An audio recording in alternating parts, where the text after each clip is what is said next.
बेशकीमती फूलदान।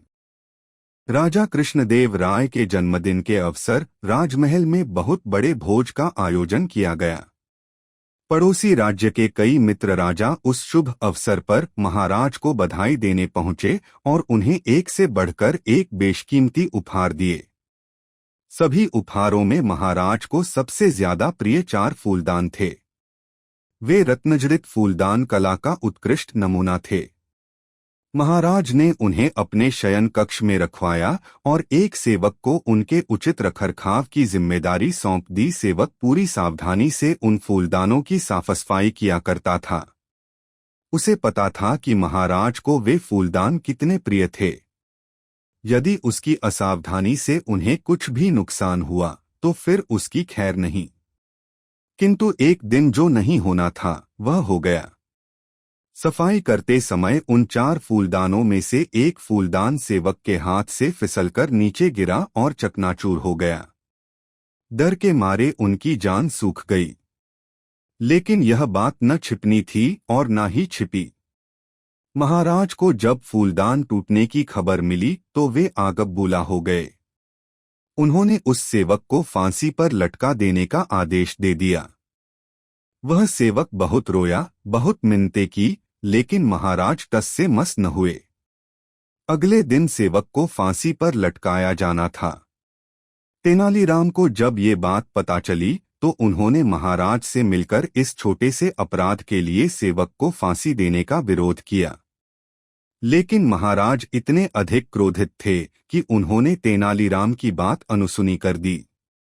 महाराज को समझाने में विफल होने के बाद तेनालीराम बंदीगृह में उस सेवक से मिलने पहुंचे। सेवक तेनालीराम को देख अपने प्राणों की रक्षा के लिए गिड़गिड़ाने लगा। तेनालीराम उसे दिलासा देते हुए बोले, विश्वास करो, तुम्हें कुछ नहीं होगा। बस फांसी के पूर्व जैसा मैं कहूं वैसा ही करना। तेनालीराम सेवक के कान में कुछ कहकर वहां से चले गए। अगले दिन सेवक को फांसी से पूर्व महाराज के सामने ले जाया गया। महाराज ने उससे उसकी अंतिम इच्छा पूछी तो वह बोला, महाराज, मेरी अंतिम इच्छा बचे हुए 3 फूलदानों को देखने की है। उसकी अंतिम इच्छा पूरे करने वे तीनों फूलदान दरबार में मंगवाए गए। जैसे ही वे फूलदान उस सेवक के सामने ले जाए गए, उसने उन्हें उठाकर जमीन पर पटक दिया। तीनों फूलदानों के टुकड़े जमीन पर बिखर गए। अपने प्रिय फूलदानों का ये हश्र देख महाराज का क्रोध 7वें आसमान पर पहुंच गया। वे चीख पड़े, ये तुमने क्या कर दिया मूर्ख? इन फूलदानों को तुमने क्यों तोड़ा? महाराज, मेरे हाथों जब एक फूलदान टूटा तो मुझे मृत्युदंड मिला। जब ये 3 फूलदान टूटेंगे तब भी किसी न किसी को मृत्युदंड मिलेगा। मैंने इन्हें तोड़कर उन लोगों के प्राण बचा लिए हैं क्योंकि मनुष्य के प्राण से बढ़कर और कुछ भी नहीं। सेवक हाथ जोड़कर बोला।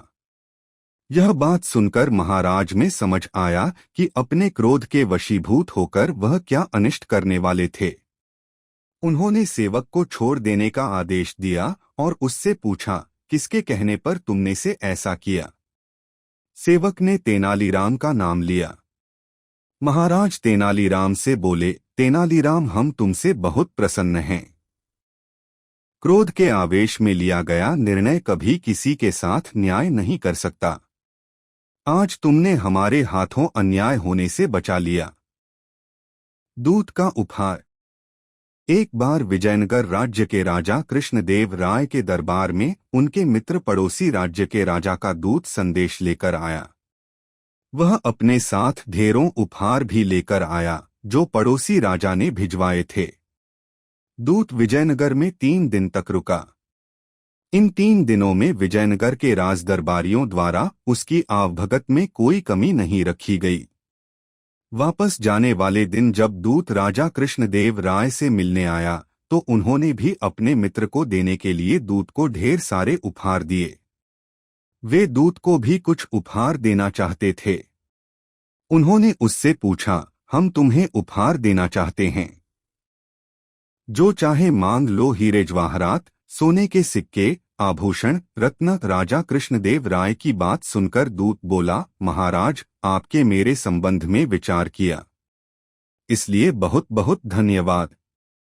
किंतु मुझे ये सब नहीं चाहिए। यदि आप मुझे उपहार देना ही चाहते हैं तो कुछ ऐसा दीजिए जो सुख दुख में जीवन भर मेरे साथ रहे, जिसे कोई भी मुझसे छीन न पाए। दूत की मांग सुनकर राजा कृष्णदेव राय सोच में पड़ गए। उन्हें समझ नहीं आया कि आखिर दूत उपहार स्वरूप चाहता क्या है। उन्होंने इस आशा में दरबारियों की ओर दृष्टि घुमाई कि वे उन्हें इस संबंध में कुछ परामर्श दे सकें, किंतु सबके चेहरे पर परेशानी के भाव देख वे समझ गए कि उनकी स्थिति भी उनसे भिन्न नहीं है। ऐसे अवसर पर तेनालीराम की बुद्धिमानी की कारगर सिद्ध होती है। ये सोचकर उन्होंने तेनालीराम से कहा, तेनालीराम, हमारी आज्ञा है कि दूत के जो मांगा है वह उपहार तुम उन्हें हमारी ओर से दो। अवश्य महाराज।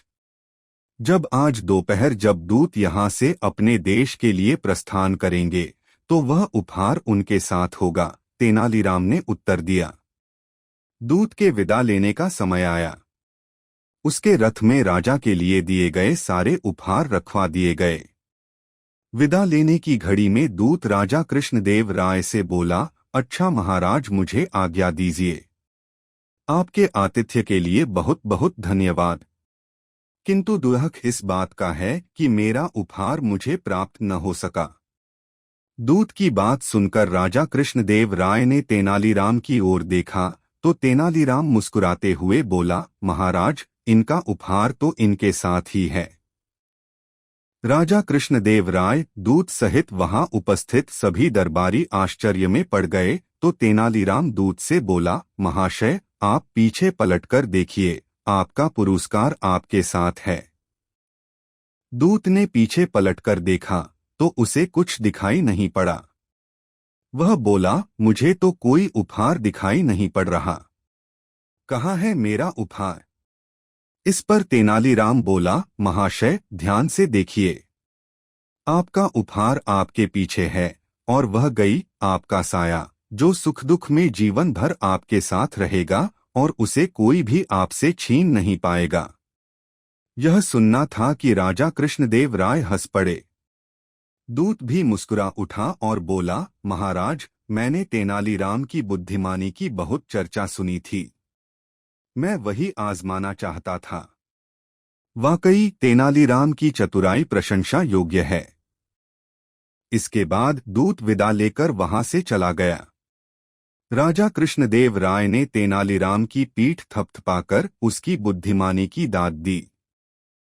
अगर आपको ये कहानियाँ पसंद आई हो तो हमारे चैनल कोको हिंदी स्टोरीज को सब्सक्राइब करें, वीडियो को लाइक करें और अपने दोस्तों के साथ शेयर करें।